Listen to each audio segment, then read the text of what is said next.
Hello, my monstrosities. Hello once again. Today I bring to you a Sheffield 40K Super Major review. Spoilers. This is going to be a bad time for the people that say I don't know what I'm talking about. Pettiness aside, I want to go over the results of Sheffield and my oddball picks to see how they did. So, let's start now. First off, Astra Militarum won the event, with Vic coming second. And these were interesting. Astra Militarum was combined arms. That's funny. It was combined arms. Not Hammer of the Emperor, not mechanized assault. I don't think anybody's still trying Bridgehead right now, really.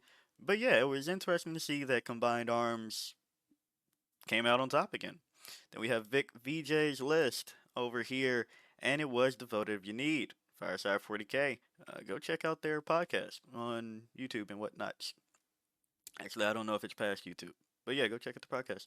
Um, Devoted If You Need, one squad of Incubi does the thing. So, as we can see, the elves still have a detachment that is able to compete twice now. This is two super majors back to back where it comes second. And I guess that is a talking point into which does it need to be nerfed when it doesn't come first both times, right? Like it's close, it's second both times. How badly does it need to be nerfed, if at all? Um, I'm interested in hearing opinions about that because I could see any side of the argument for that. Now, next, we come to the first of my Well, you look at that. So, these tabs that I have open, and the last one before the results of Sheffield went up and everything, I had a few predictions of things that people aren't really taking right now, but if they took them, it might treat them pretty well. And let's see what it was for Necrons for me. Awakened Dynasty. Alright. And Danny here. What did we have? Oh, would you look at that?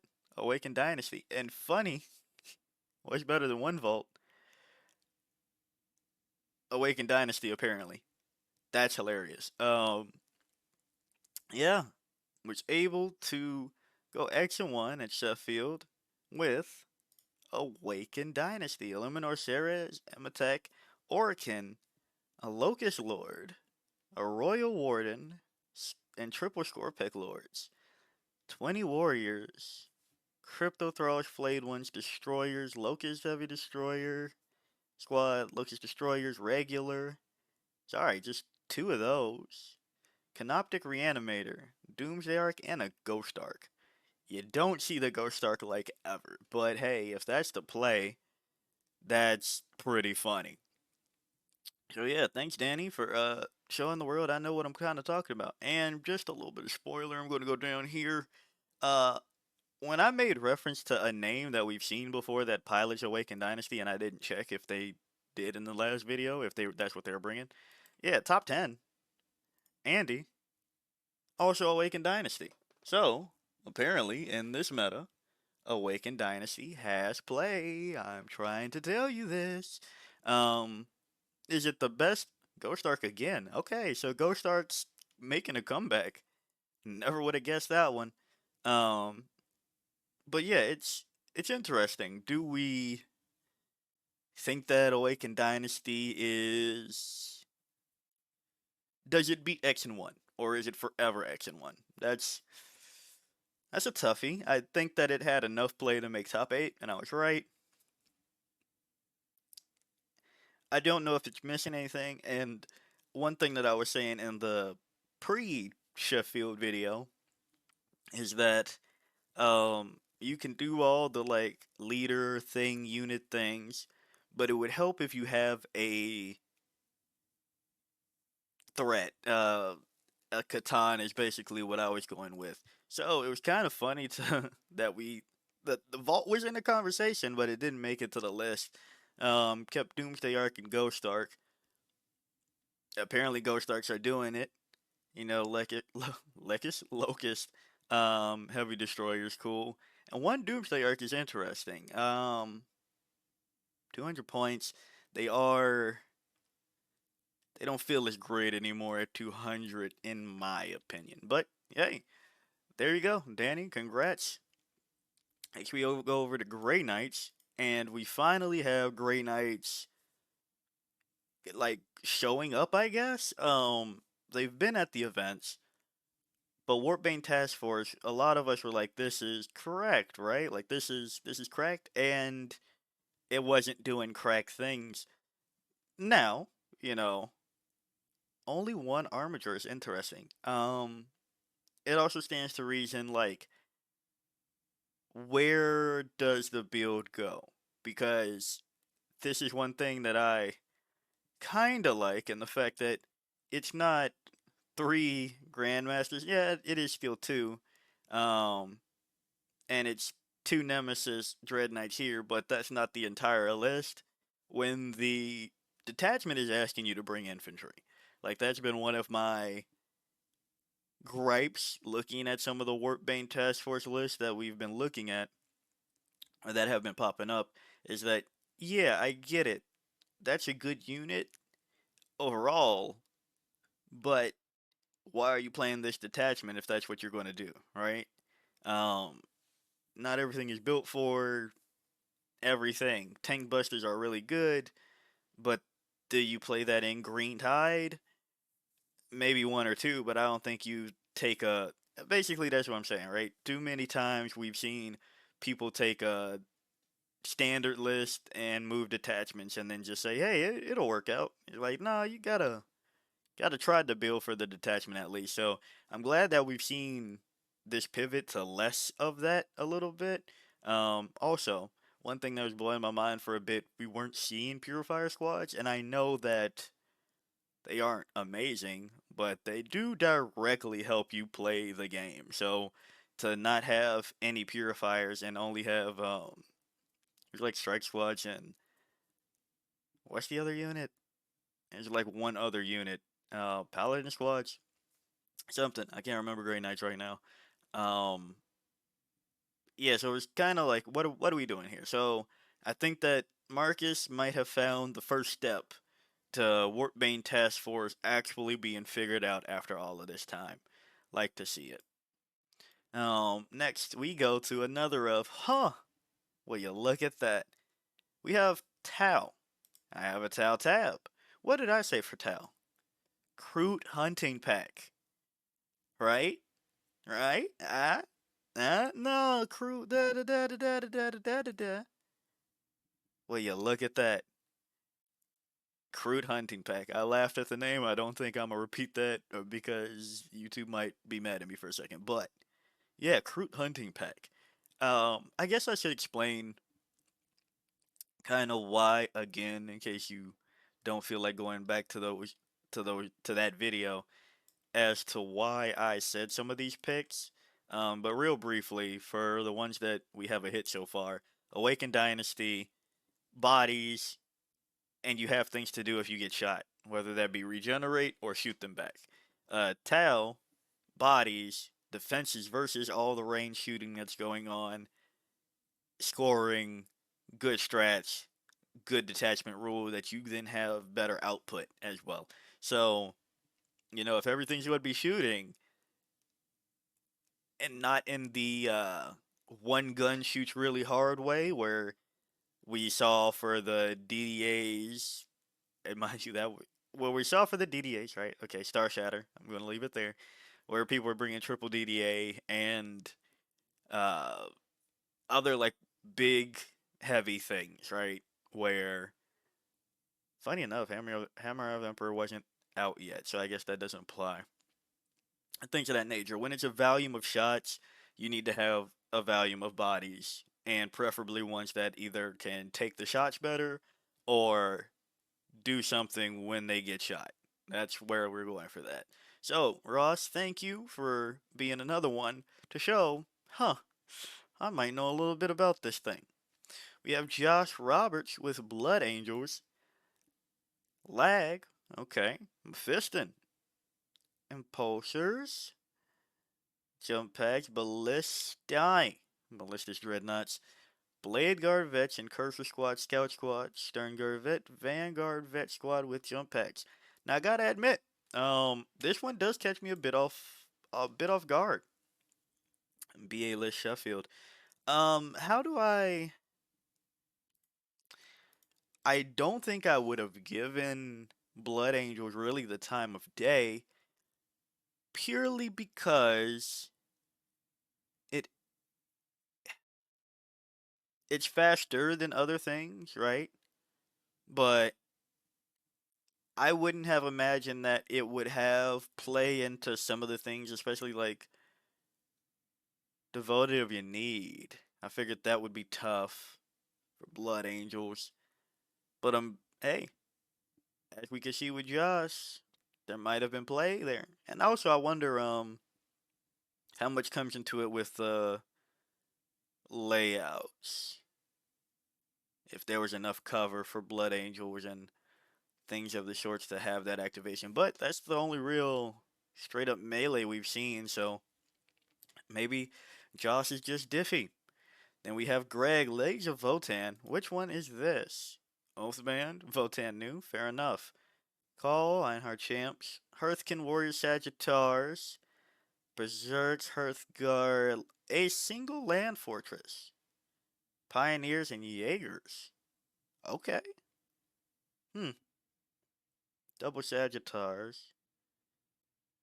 One Hearthkin Warriors. This feels light. This is 1995. Like, I know they're elite, but this seems light for Votan. Interesting.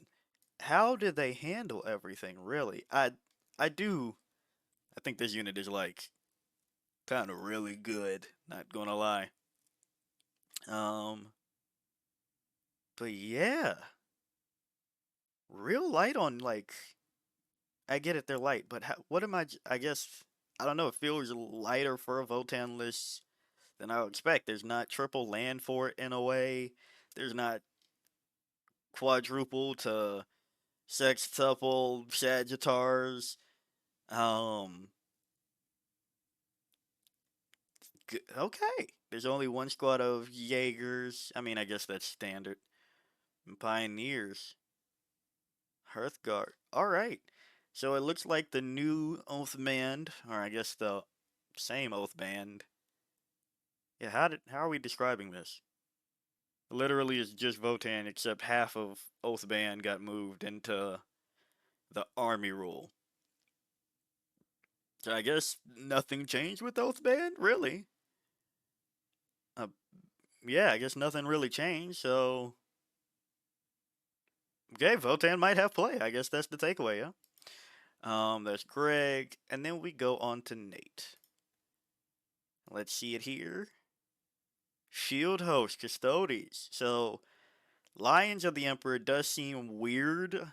I think people are finding out how quickly you fall within 6 inches of your own stuff.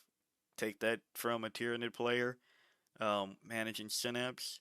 It's annoying when it's not, but it happens more than not usually. Like if you're playing the game. So Lions of the Emperor didn't look too hot upon first showings. Then we have Shield Host with Triple Blade Champ, Custodian Guard, Wardens, Prosecutors, Venatari Custodians, Calidus, and Draxus. Real simple, quick, and efficient, apparently. All right. Custodes. I was a little bit worried about Custodes, not going to lie. And even then, I think I would have put Talons above Shield Host. I think I would have put Talons above Shield Host. But yeah, so okay. We're looking at some index detachments still carrying between Shield Host, Awakened Dynasty, Votan. What's this? I forget, sorry. And yeah, and Astro Militarum. Alright. Index best decks. There we go. And I do want to touch on this Swiss bracket for a bit and the fact that, yes, it should be noted that there are 4 orcs in top 16 and none in top 8. So, again, I want to have this conversation in the fact that if people give things time, you can find out how to play against it. Because I'm not going to lie, it isn't very interesting that it's none in top 8. Now, mind you, right, it is still X and 1. It is still 4 at X and 1 in top 16. And I guess to that extent, let's see if it's top 32. Top 32 anymore? We got one more in top 32. So 5 in top 32 um is more, and that's even to say I'm pretty sure one of the orcs was, if I remember correctly, because I did check at one point, was this Warhorde? Yeah, this was Warhorde. So the best orcs, mind you, by one placement apparently, um at the event was a Warhorde list, Mordaka, and I'm pretty sure I checked like at the time the rest are Mordaka. Yeah. So, interesting that not only did orcs not end up doing much of top 8, or well, they didn't do any of top 8, the best orc player by points, um, or by the situation, I should have tallied the points, but not going back for that, was on top of that Warhorde, and not the bane of everybody's existence because, well, that's how it goes. Also interesting to see, no Rabute Gilliman. How did Astartes do? Really? No X and 1 Astartes. Let's see. Gladius. No Calgar.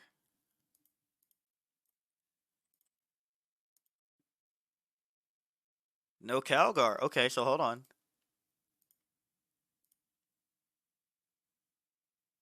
There's both of them.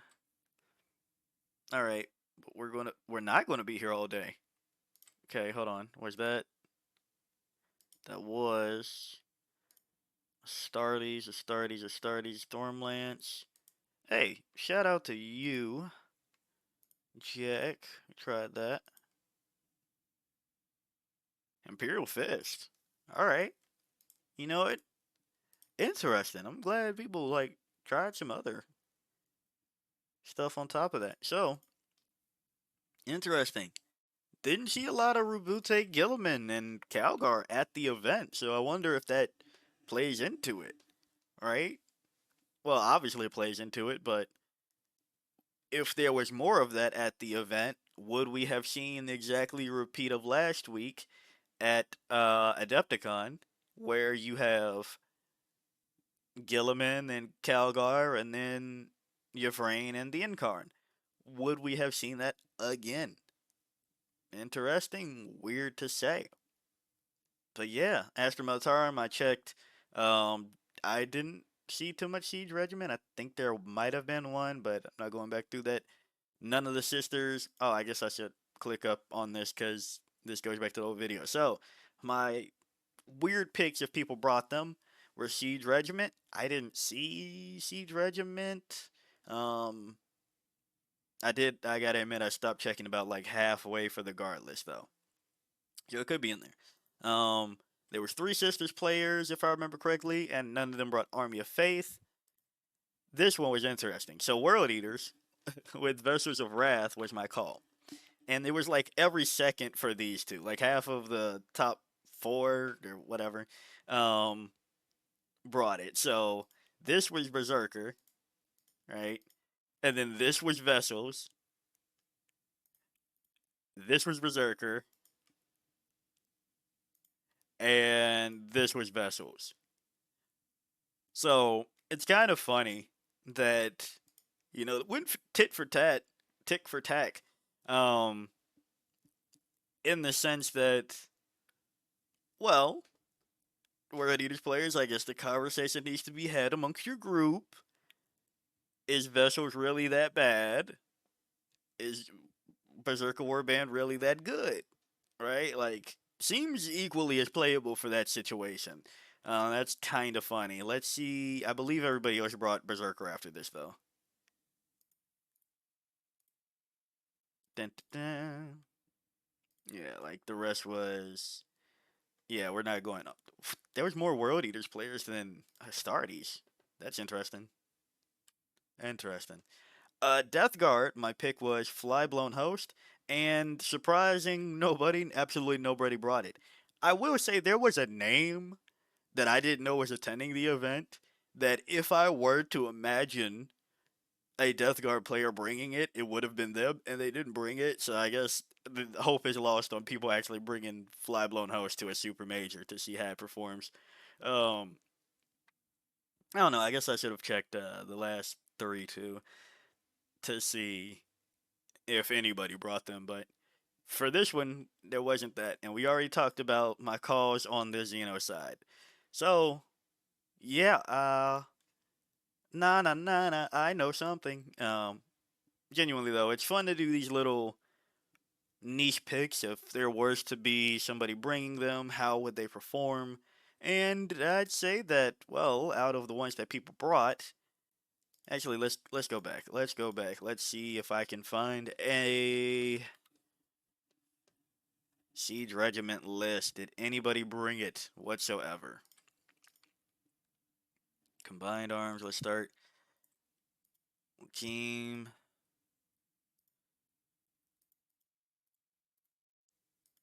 Gordon. Mechanized Assault. Charles.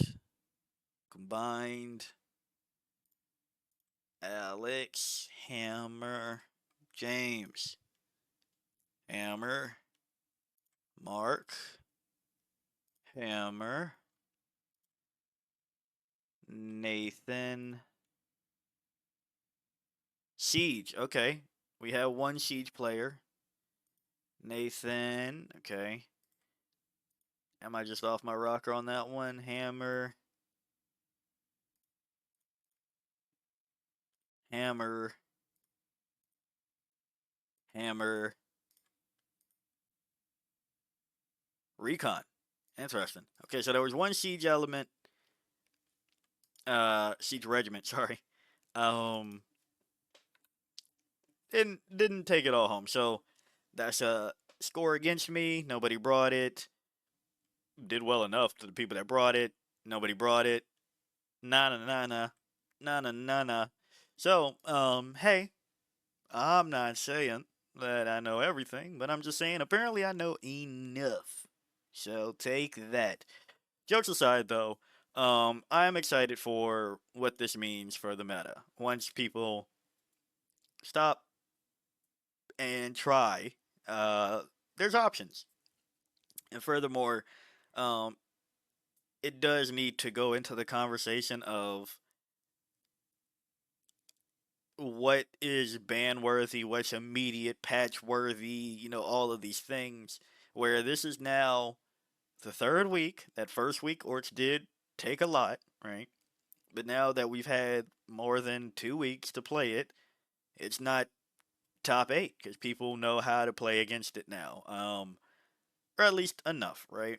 They are making the adaptations in lists and detachments to go through it, and that's why I can't necessarily find myself a fan of the idea of immediately freaking out about whatever detachment, faction, whatever it is, uh, without at least a month's worth of play.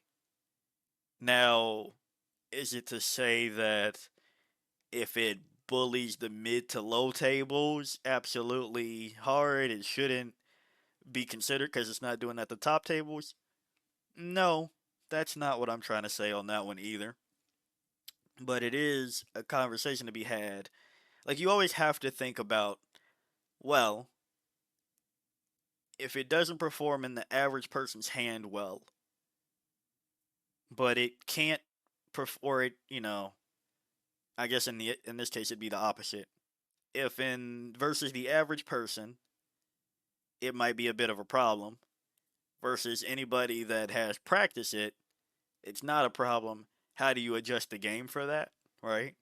Because if you knock down something that ends up being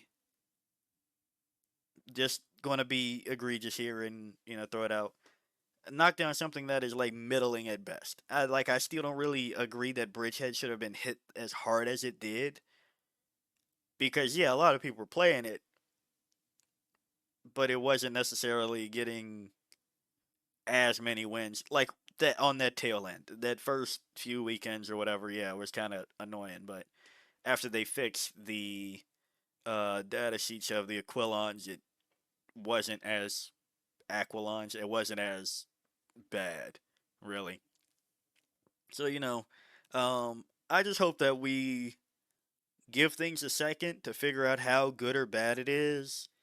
I hope that GW learns that you don't need to triple tap anything that's popular, right?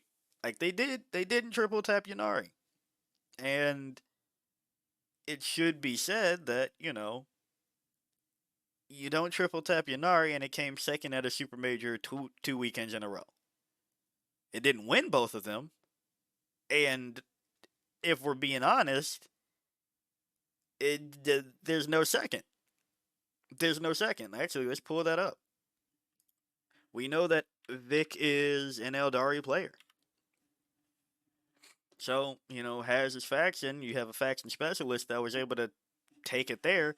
Does it stand to be nerfed on top of that? Because, hey, we're going from second on Eldari to 26. No disrespect, Brandon.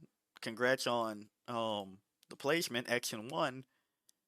But in top 32, there's 2 devoted, right?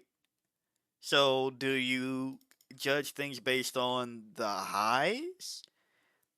Preferably, right? I think we can all agree that you go for trying to make both of those a little bit closer.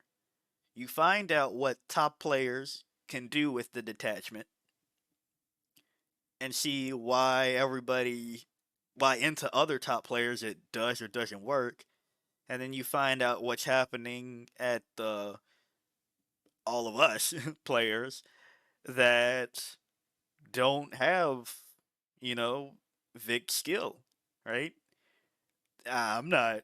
Trust me, I'm not doing. If you give me devoted, if you need, I'm not coming close to what Vic is doing over here. And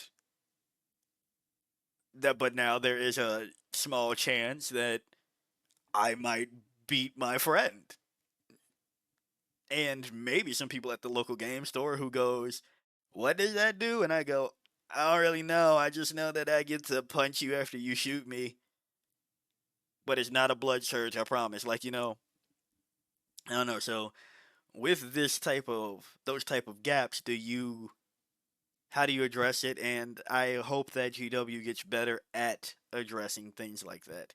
I'm fine with where this meta is for the next 3 months. Because again, like I know you go, but more Daka needs to be touched. This is insane. Orc players keep doing this. Orc players keep doing this. I I've learned I've learned about you orc players, right? I'm taking myself out of this even though that's my third faction. I've learned about you all. I'm wise to your game. I've learned truly though, in 10th edition especially, this is my meta take. Not meta as far as like, oh, the meta as in like breaking fourth wall, third wall. What wall are we breaking for this discussion?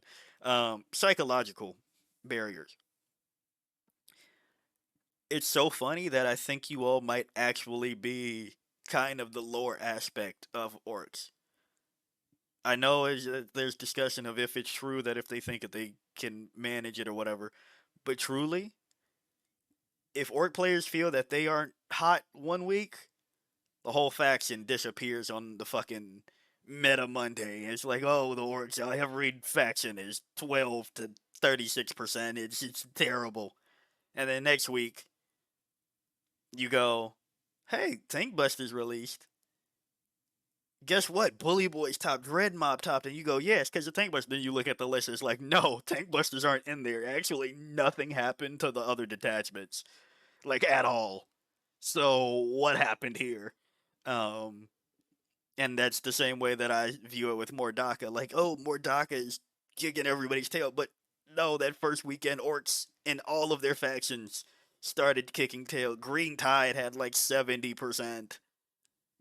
Bully Boys came back to like 50 or something like that. Dread Mob even had 60. Like, you know, this is my thing with you orc players. You darn green skins. I'm not getting it, but I guess I got it. That's truly the embodiment of a faction where the players have to feel that they can do it. And I know there's some things to be said about the WA change and things like that, but orcs were pretty quiet. Then more DACA, then Tactical Brigade releases, and then again, everything, including Tactical Brigade, is winning from the orcs. Tactical Brigade gets nerfed, but they get more DACA. Everything, including more DACA, wins with the orcs. I will say we haven't seen Tactical Brigade anymore, which is kind of sad. That was kind of fun, and I know I got a nerf that I don't really agree with too much on that one, but you know that's the rant on I guess the orcs that aren't even in this conversation because they didn't make a lot of this top one, right? So moral of the story for me: give things time, choose weird things, and hopefully try to play to your outs and learn about what's going on in the game versus going, hey, my life would be easier if I just yelled in the void about the Incarn and called it a day, right? Because again, like the next Eldari player past Vic, top 32, and then past that, we're outside of those parameters. So I don't know. I think you gotta give things time. I will be a hypocrite and continue to argue about double oath ultramarines. I'm joking because I wasn't even yelling about that too much because it's more so annoying when you try to talk about things and the first thing that people come up with in their comments are like, it won't work. More Dakas on the loose. It won't work. Gilliman's on the loose. It won't work. The Incarn's on the loose. And you're just like, all right, I got it. But like, it won't always be there. So, and even then, what if I'm just going to keep using this one? Like, what if your opponent stubs their toe, right? They're playing the thing that gives you a problem. What if they stub their toe at the table? You all are done setting up. Their toe is throbbing, and that's all they could think about. Anything could happen. So, this is the fun part taking stabs in the dark that aren't really in the dark. I kind of just, use a little bit of logic here and there to see what's going on. Um, and make some dark horse picks, and they seem to play out so far. Again, uh, looking at these review videos, I'm kind of himothy. Uh, Jokes aside, though. If you like the video, like it. Got a comment from your comment. And until next time, peace out, my monstrosities.